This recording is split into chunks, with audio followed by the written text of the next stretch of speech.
Hello, I'm Bernard Hickey from Interest.co and welcome to another in our double shot interviews, and this one is a pearler. We've got Harry Markopolos, who is the fund manager turned fraud investigator who discovered Bernie Madoff 8 years before he turned himself in. And over that 8 years, he made 5 submissions to the Securities and Exchange Commission and others, including other media, and no one would listen. And he's written this book, No One Would Listen, which is just a cracking read about how to discover a Ponzi scheme and why sometimes the regulators and the auditors won't discover it, or the media for that matter. So here we are, Harry Markopolos. Harry, how did you feel through that 8 years of frustration? Frustrated, obviously, for the first 2.5 years, and then I became terrified because I realized that Madoff was stealing from the Russians and the Colombians. And if they found out he was doing that to them, he was certainly going to be killed. Tell us about the things you were doing personally to protect yourself.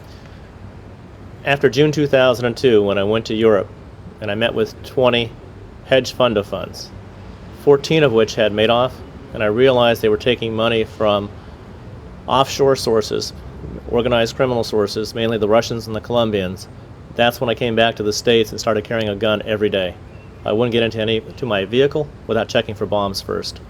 Because there's a moment in your book where you talk about speaking to your local policeman and explaining this situation, which for most normal people would seem extraordinary, like something from a thriller. Yet he sat and listened. Can you talk us through that time? Well, it was Police Constable Sergeant Harry Bates, now retired from the force, but he had over 35 years of law enforcement experience at that time, and I came in, told him about what I had uncovered. And I was going to the authorities repeatedly. I was going to the press, and I was taking risks. And he advised me to carry a weapon, make sure that I was carrying it lawfully. He was the one that licensed me.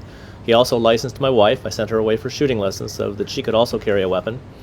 And then what we also did was he said, you should try on this bulletproof vest. And I did, and it was too heavy. It was going to slow me down, and I realized the people that were going to come after me were going to put 2 here, or 2 in the back of my head. They were going to be professionals, and so a bulletproof vest wasn't really going to help me much, so I declined his kind offer. He tried to build up my morale, and of course at the end of the case, he said, Harry, I never thought you were going to survive this case. Now let's just step back a bit and try and explain to our viewers how you became involved in this, because you didn't work for Bernie Madoff. You were, in a way, another options fund manager who had heard about Madoff's amazing strategy and tried to replicate it. Can you explain how you got involved in this? I was a portfolio manager in Boston, Massachusetts in the USA. I had to compete against Madoff. He was pretending to use a strategy similar to my firm's strategies. His numbers were clearly unbelievable, off the charts. He never went down, only up. So I knew that was impossible, and in 5 minutes I literally knew it was a fraud, and then spent about 4 hours modeling it, his performance numbers, to prove that it was a fraud. And that's quite shocking to see that. But then you took it a little bit further, partly because your employers wanted you to replicate. Well, that's what got me into this case. My employers were pressuring me to replicate that strategy. And I would tell them it's a fraud. He's either front-running, which is an illegal activity that would put him in prison, or it's a Ponzi scheme, also an illegal activity.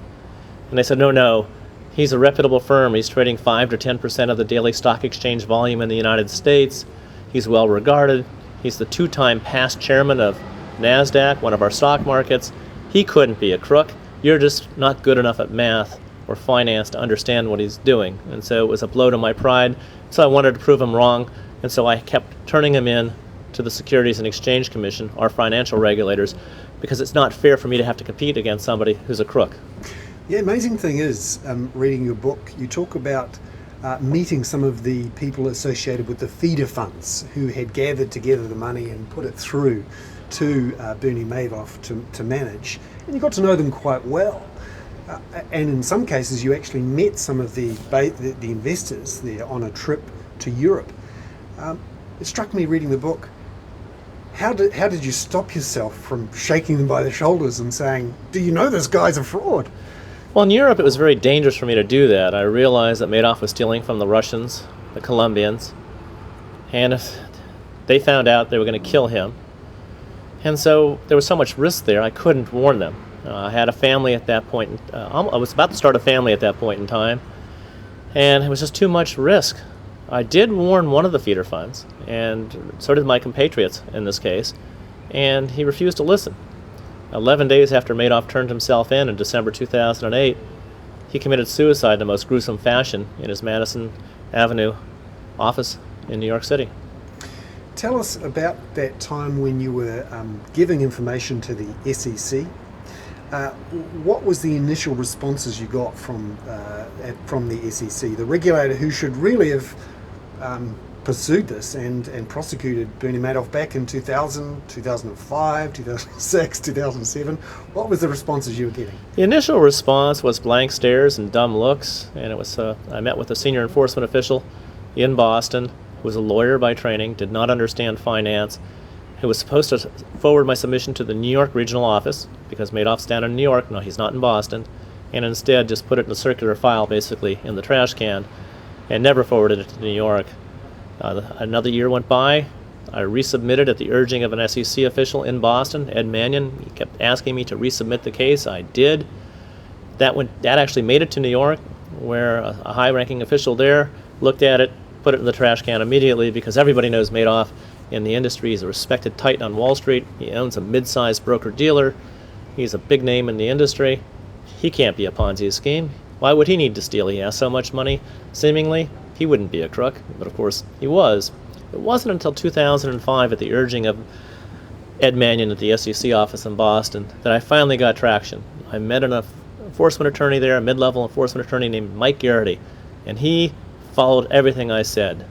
I spent hours with Mr. Garrity, diagramming the scheme out and the cash flows, and he understood it. And he said, "Harry, I promise you a quick and thorough investigation, and I'll be back to you very quickly with a response." And a week later, he called me and said, "I'm not at liberty to tell you what I found, but I found some very disturbing things.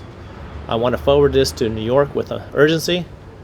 And I allowed him to do so, and at that moment, he put me in touch with New York, and the investigation was off course on day one.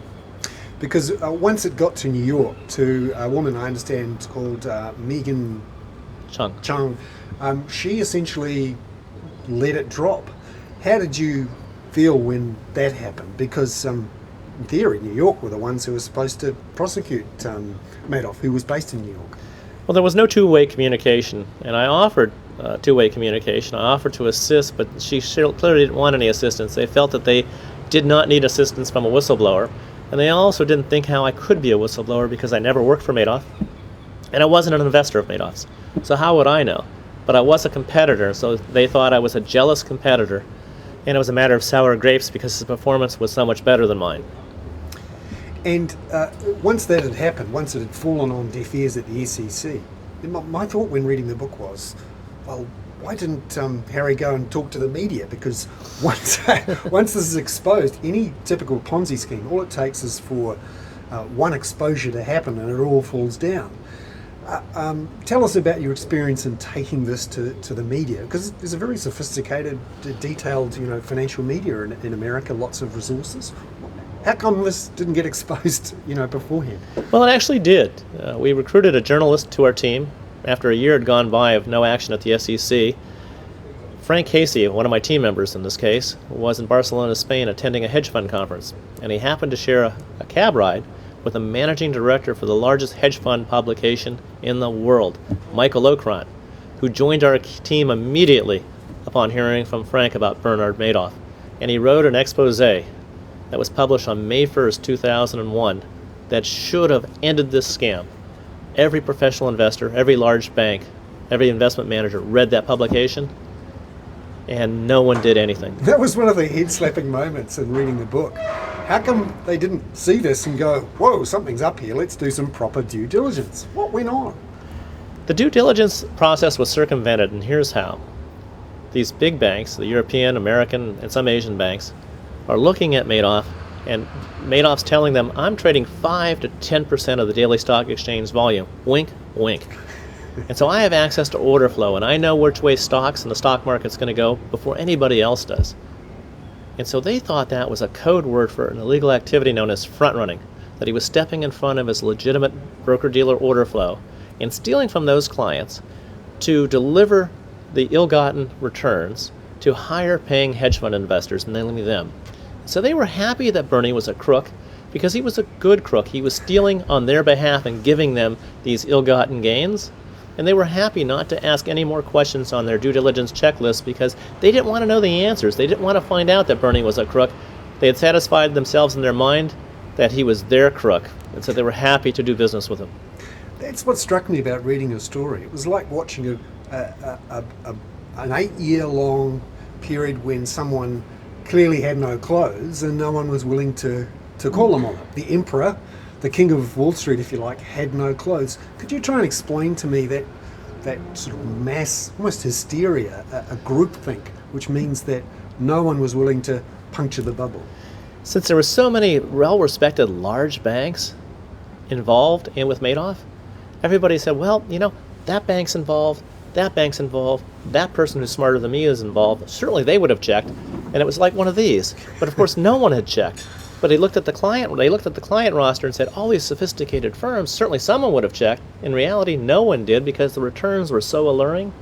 It was a path to riches. This was literally the golden goose laying a stream of golden eggs that would make you rich. It was a product that sold itself. It was so unbelievably good. It was a holy grail of investment vehicles. Because running a Ponzi scheme, the big game is to keep the money coming in, to keep it afloat. And could you explain how Bernie Madoff did that? Because on the face of it, he didn't seem to be making an awful lot of money out of this. He seemed to be giving most of his money back to those feeder fund managers. That was the beauty of Madoff. He wasn't greedy. There's a saying in finance that little pigs get fat, big pigs get slaughtered. And he knew that. So he took the smallest piece for himself. Well less than 10% of the fees went into Madoff's own pockets, and over 90%, I believe, went to the feeder funds for marketing it. And so he was making them rich beyond their wildest dreams, and he was happy to do so because he needed to expand the scheme because he was running out of investors in North America. He needed the scheme to go global. And so he was certainly bigger in Europe than he was in the United States. He was also very big in South America, South Africa, but he was running out of even Europeans. He had pretty much saturated that. He had over 200 feeder funds in Europe versus only 79 feeder funds in North America. So his next and final frontier was certainly going to be Asia. And if it had gone on a little bit longer, it certainly would have come to New Zealand and Australia. Do you think that anyone in New Zealand and Australia actually lost money in the Madoff scandal? They may well have. I'm just not aware of any feeder funds set up here. There was only 2 set up in mainland China, I think 1 or 2 in Hong Kong, 1 in Singapore, 1 in Taiwan. He had some good connections in Japan marketing for him, but he hadn't made it to Indonesia, New Zealand, the Philippines, or Australia, as far as I'm aware. So what eventually brought him down in the end? Because all of the usual protections, the regulators, the free press, hadn't seemed to bring him down. What was the thing that eventually caught up with him? Because any Ponzi scheme will eventually collapse under its own weight. The financial collapse in 2008, investors wanted their money, and they wanted their money back quickly. Bernie was the only steady source of returns because his product was up for the year. Everybody else was down and panicking. He had insurance products protecting his portfolios. That's what he told investors. And so investors used him as an ATM machine to withdraw cash. No one else was offering liquidity. You couldn't get out of other markets, but Bernie would give you your money like that. And so he's watching his cash count go down to 0, and he knew once it went to 0, the handcuffs were going to come on and he would be arrested. And so he had weeks foreknowledge to turn himself in at a time and place of his own choosing. So Bernie has turned himself in. He's essentially confessing his crimes eventually. And he was asked the question, what about Harry Markopolos? And what he discovered about you. What did you think of Harry Markopolos? What struck me in the book and in reading some of the comments that he's made since to various people, he remains an incredibly arrogant man. And you describe what you were doing as a joke. When you found out about that, what was your thoughts? I laughed. I know he's a sociopath, he's a psychopath, he's a stone-cold, ruthless financial killer, predator. He destroyed thousands of families. He took them literally from riches to rags overnight, and he insults his victims. He said, I carried them for decades, and this is the gratitude I get? And that's typical of a white-collar criminal. They always rationalize their behavior and they feel no remorse. And reading through the book, it struck me that as someone involved in the investment industry, it must have been amazing to be talking to people who'd put their money in. Do you still trust the US investment industry? I don't trust the money center banks, the ones that had to be rescued by the citizens and taxpayers of the United States. No one's been put to jail, and certainly many deserve to be put to jail. The shareholders have not suffered greatly enough. They should have been wiped out, and the bondholders should have been told to recapitalize the company, and that didn't happen in the United States. There were bailouts and rescue plans, and so all those financial predators on top of the big banks in the United States kept their jobs and didn't go to jail. So they're still in place, so how could you trust the system? So on that, where do you put your money? I keep my money at my wife's investment firm. I'm forced to, but it's a good firm, and I'm very happy with the results there. And I like to use index funds and exchange traded funds. And just looking at what we learnt from this crisis, what do you think regulators should do, or how should they prepare themselves to make sure they catch the next Bernie Madoff? The trouble with regulators catching Ponzi schemes is the Ponzi operators don't ever register with the authorities as a registered investment advisor, and so they're beneath the radar screen. They're not even on the regulator's radar screen.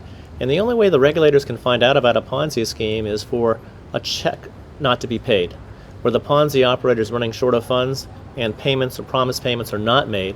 And at that point, the regulators get a call and they get notified. Well, at that time, it's too late. The Ponzi operator has done his damage. And so the only way for them to find out about it is through disgruntled investors. And it's very hard for regulators to discover these.